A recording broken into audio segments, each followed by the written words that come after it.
But I mean, of course, the party is happening tonight. But Yes. we had conversations about Africa, and I'm pretty sure one of the people who has been supportive has to do with this beautiful woman who passed away not too long ago, Lilian. which you refer to as Mommy and all that. That's Lilian Blankson. I saw your tweet. It meant that you were really sad. That morning, I think Edem actually broke the news, and everybody started jumping on that.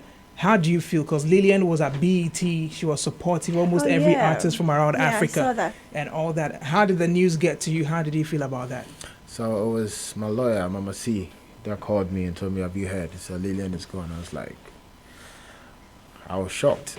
And because I had no idea she had been even here in Ghana. She was here in Ghana. Apparently she came here on the low trying to do whatever that she's doing. I think she was putting some things together before she would involve all of us. So I remember a week or two before her passing, she hit me up that she wanted me to do an interview with somebody. But then that same day, I think I was shooting. So we had to move it. And that was the last conversation we had till I got the call. And as you said, Lilian has played a major role in our industry.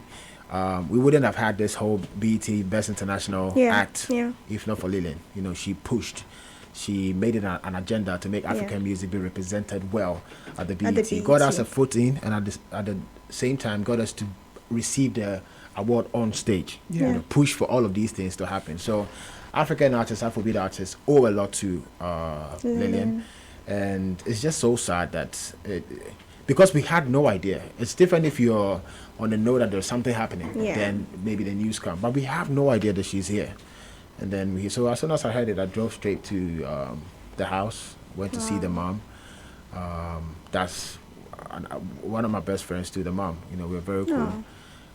She has some jollof that she's been cooking for us. So I got there and then she was like, "Oh, sorry, I told you to come and eat this jollof, and this is the time that you're coming in a bad situation like this." And I said, "Mom, I had no idea Mama Lily was here, but hey, life goes on, and sometimes as humans, we tend to be, which is normal, it's reflex, it's selfish on our side, thinking we love somebody so they shouldn't go, but we don't think about what they might be going through, why they went. So sometimes let's look at the other side of she might be at peace at this point compared to maybe whatever she went through. We don't know the facts, but let's just say that it's not always, we are sad, but let's also appreciate the fact that people have to go for them to be okay sometimes. So true. We pray for her soul, and thank Still you so talking much. about Africa, let me come in with there's this amazing personality whose partner has always shown so much love for all the things we've been doing.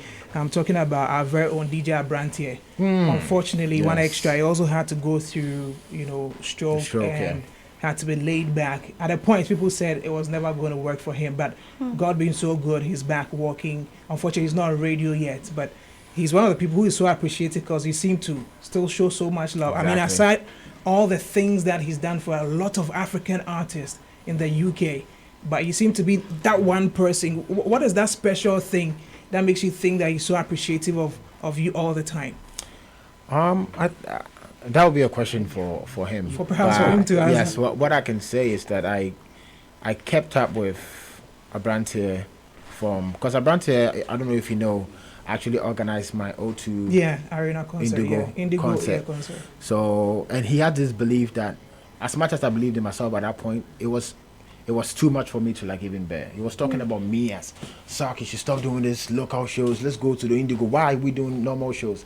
I had to just believe him, and he just saw everything through and made that history. So personally, I have this attachment to him and believe him when he says I should do something. So I think I was going to the UK the night that I had to fly to the UK. I told him I will be there in the morning. He said, hit me up when you touch down. As soon as I touched down, it took 1 year for the reply to come. So apparently that same night that's when it happened. So I said, boss, I'm here. So I got paranoid. I'm like, did I do anything wrong? Did I say? I started going to our chats to check if I said something wrong. And for a year, no response. Boss. It keeps going. You see the 2 ticks, but nobody said anything. So that's when whatever the unfortunate story, we had it a year, I think, after.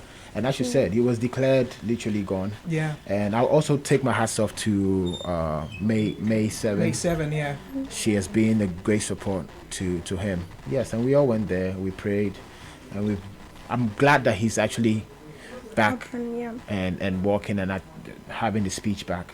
So yeah, I appreciate it. So, okay, so let's get back to the no pressure, Quick one. So Sure. the only one thing that I'm using this platform to say sorry to DJ Abrantee. So he's not, I know he's not mad, but he was he felt a bit kind of way because I did my listening in London, and he wasn't involved. Oh, okay. And you know how these things go, and nobody will believe it. That listening was organized within 24 hours. Everybody that was there, I had no idea about. I did not even personally call anybody. So it was Kojo, my guy Jay in London, organized everything, and then people came. I just had to show up. So, and I was not even too sure because I told Kojo, are you sure this 24 hours? I'd hate things that's done like in a rush. He had already done the plans and everything. So a lot of people felt like I deliberately exactly. But I sent him a message, and DJ Abrantee, you're my man.